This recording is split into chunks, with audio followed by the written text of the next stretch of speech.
तो अगर आप अपने बच्चे का एडमिशन केंद्रीय विद्यालय यानी केवीएस में कराने की सोच रहे हैं, तो आप बिल्कुल सही जगह पर हैं।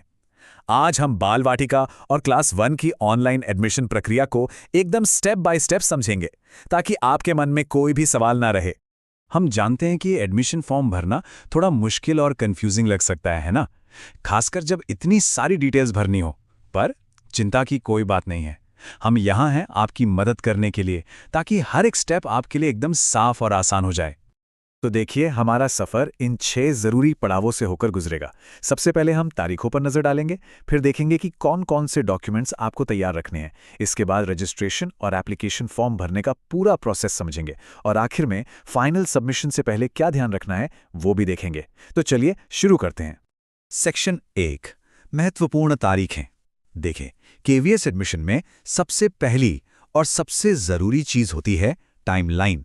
अगर एक भी तारीख हाथ से निकली तो पूरा मौका हाथ से जा सकता है। तो चलिए सबसे पहले कैलेंडर पर ही नज़र डालते हैं। ये रहा पूरा एडमिशन शेड्यूल। ध्यान से देखिए, रजिस्ट्रेशन 20 मार्च को सुबह 10 बजे शुरू हो जाएगा और 2 अप्रैल इसकी आखिरी तारीख होगी। इसके बाद पहली लिस्ट 8 या 9 अप्रैल को आएगी, और अगर सीटें खाली रह जाती हैं तो दूसरी और तीसरी लिस्ट भी निकाली जाएगी। मेरा तो यही कहना है कि आप इन तारीखों का एक स्क्रीनशॉट लेके रख लीजिए। Section 2, document checklist. ठीक है, तारीखें तो हमें पता चल गई। अब अगला कदम है सारे ज़रूरी कागजात को इकट्ठा करना। यकीन मानिए, अगर फॉर्म भरने से पहले ये सारे डॉक्यूमेंट्स आपके हाथ में तैयार होंगे तो पूरा प्रोसेस मक्खन की तरह निकल जाएगा। सबसे पहली और सबसे ज़रूरी चीज़, आपका मोबाइल नंबर और ईमेल आईडी। ये दोनों एकदम सही और चालू हालत में होने चाहिए। क्यों? क्योंकि रजिस्ट्रेशन का ओटीपी हो या एडमिशन से जुड़ी कोई भी जानकारी, सब कुछ आपको इन्हीं पर मिलने वाला है। अब ऑनलाइन फॉर्म में आपको ये 3 चीजें अपलोड करनी पड़ेंगी। बच्चे की पासपोर्ट साइज फोटो, जो सिर्फ जेपीजी फॉर्मेट में होनी चाहिए, और उसका साइज 200 केबी से कम हो। बच्चे का बर्थ सर्टिफिकेट, और अगर लागू हो तो डिसेबिलिटी सर्टिफिकेट। ये पीडीएफ या जेपीजी दोनों में चल जाएगा, लेकिन इनका साइज भी 200 केबी से ज्यादा नहीं होना चाहिए। तो इन्हें पहले से ही स्कैन करके कंप्यूटर में सेव कर लें। अच्छा, अब ये जो आप पूरी लिस्ट देख रहे हैं ना, ये उन सभी डॉक्यूमेंट्स की है जिनकी ज़रूरत आपको प्रोविजनल सिलेक्शन के बाद पड़ेगी, जब आप स्कूल जाएंगे। मतलब इन्हें अभी ऑनलाइन अपलोड नहीं करना है, लेकिन अगर आप इन्हें पहले से तैयार रखेंगे तो बाद की भागदौड़ से बच जाएंगे। Section 3, portal registration. तो चलिए, हमारे डॉक्यूमेंट्स तैयार हैं।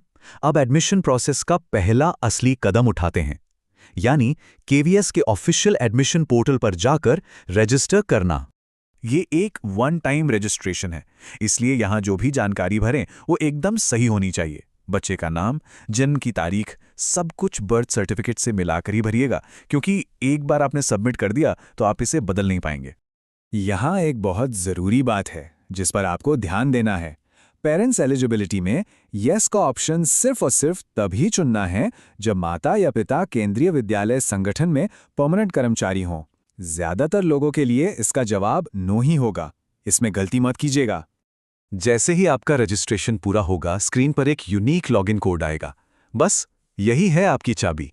इसी कोड से आप फॉर्म भरेंगे, उसे बाद में चेक करेंगे और एडमिशन का रिजल्ट भी देखेंगे। तो इसे तुरंत कहीं सुरक्षित जगह पर लिख लें या इसका स्क्रीनशॉट जरूर ले लें। Section 4, application form. रजिस्ट्रेशन हो गया। अब हम आते हैं असली काम पर, यानी एप्लीकेशन फॉर्म भरने के प्रोसेस पर। इस फॉर्म में कुल 8 सेक्शन हैं और हमें एक एक करके सबको ध्यान से भरना है। ये हैं वो 8 सेक्शन: बच्चे की बेसिक जानकारी, माता पिता की डिटेल्स, स्कूलों का चुनाव और फिर डॉक्यूमेंट्स अपलोड। याद रखिएगा, आपको इन्हें लाइन से ही भरना होगा।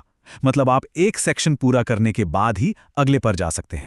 पते वाले सेक्शन में एक बहुत बड़ी कंफ्यूजन होती है। आपको अपना करंट एड्रेस, यानी जहां आप अभी रह रहे हैं, वो भरना है, परमानेंट एड्रेस नहीं। एडमिशन इसी पते के आधार पर मिलता है, तो इसे बिल्कुल सही सही भरिएगा।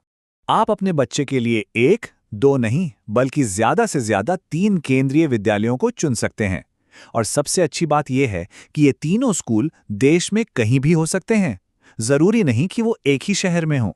जब आप स्कूल चुनेंगे तो आपसे घर से स्कूल की दूरी भी पूछी जाएगी। ये आरटी यानी शिक्षा के अधिकार कोटे के लिए बहुत जरूरी है।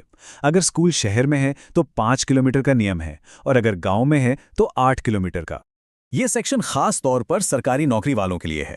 अगर आप ट्रांसफर के बेस पर एडमिशन में प्रायोरिटी चाहते हैं तो ध्यान रखें, ट्रांसफर तभी गिना जाएगा जब दो पोस्टिंग के बीच की दूरी कम से कम 20 किलोमीटर हो और पिछली जगह पर आप कम से कम 180 दिन रुके हों। Section 5 final review. तो फॉर्म भरने के बाद हम आ गए हैं सबसे आखिरी और सबसे जरूरी पड़ाव पर, मतलब सबमिट करने से पहले हर एक जानकारी को अच्छी तरह से चेक करना। यहाँ एक गलती है जो बहुत लोग कर देते हैं। अगर आप माता पिता के जॉब की डिटेल्स में कोई भी बदलाव करते हैं तो आपको वापस स्कूलों का चुनाव वाले सेक्शन में जाकर सर्विस कैटेगरी को भी अपडेट करना पड़ेगा। अगर ये नहीं किया तो आपको ट्रांसफर का फायदा नहीं मिलेगा। ये हैं सबमिट करने के final steps. Verify and submit button दबाने से पहले एक बार, दो बार, जितनी बार हो सके सब कुछ अच्छे से पढ़ लें, क्योंकि याद रखिए, एक बार फॉर्म जमा हो गया तो फिर आप उसमें कोई भी बदलाव नहीं कर पाएंगे। सेक्शन 6 खास बातें। चलिए अब कुछ जरूरी टिप्स और फॉर्म जमा करने के बाद क्या करना है ये समझकर इस पूरी प्रक्रिया को खत्म करते हैं। तो ये हैं कुछ प्रो टिप्स। अपना लॉगिन कोड संभाल कर रखिए। आखिरी दिन का इंतजार तो बिल्कुल मत कीजिए, क्योंकि सर्वर पर बहुत लोड होता है। और हाँ, फाइनल फॉर्म का एक प्रिंटआउट अपने पास जरूर रख लें। और अगर ये जानकारी आपके काम आई हो तो आगे की अपडेट्स के लिए सब्सक्राइब करना ना भूलें। कोई भी सवाल हो तो नीचे कमेंट्स में पूछने में जरा भी संकोच ना करें। तो अब जब पूरा रास्ता आपके सामने साफ है, मुझे लगता है कि आप अपने बच्चे के एडमिशन का पहला कदम उठाने के लिए पूरी तरह से तैयार हैं। हमें उम्मीद है कि इस पूरी जानकारी से आपकी काफी मदद हुई होगी। आपके बच्चे के भविष्य के लिए हमारी तरफ से ढेर सारी शुभकामनाएं।